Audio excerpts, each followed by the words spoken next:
Hidden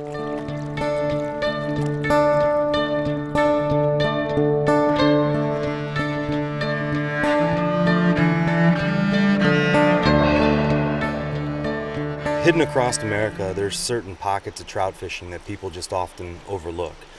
It's a misconception to think that trout fishing is reserved for the Rocky Mountains or the Smoky Mountains. Here in Missouri, we have some of the best trout fishing I've ever experienced. As far as being able to get away from people and experience some big fish in some of the most scenic areas of the country I've ever been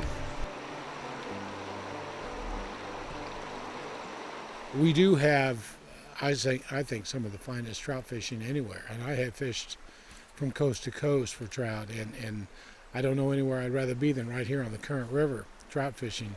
Some of the streams in Missouri were stocked back in the late 1800s. In fact, I have a relative, my grandfather, who is responsible for stocking some trout back in the 1920s, in some of his favorite spring-fed streams. He was a railroad depot agent, and when the trains would come by with those cream cans filled with fingerling trout, he'd ask his buddies to drop a few here and there along the way, and others were doing the same. So there are streams here that were stocked in the late 1800s, have never been stocked since, that have nice rainbow trout populations that are what we would consider wild trout.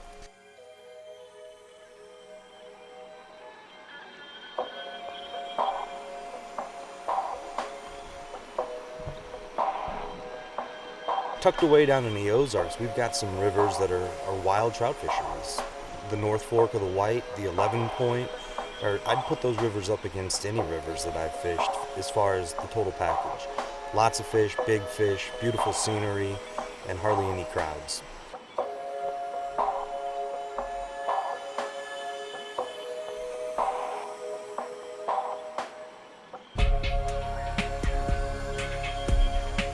You know, there's hidden pockets of trout all across the state. And yesterday we were fortunate to meet a guy that clued us into a secret spot, a little spring creek, the kind of spring creek that people would pay $100 a day in a rod fee to fish in the Paradise Valley in Montana.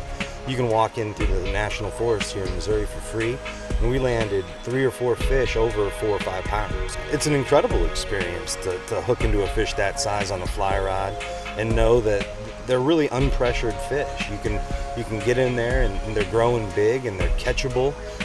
It's an incredible thrill to hook into a fish like that in a small, crystal clear stream on lightweight equipment. I mean, as far as numbers of fish and quality of fish, this is as good as it gets. The way the fog is lifting in the morning and the water quality and clarity, it just makes for one of the most scenic, unpressured fisheries in the country.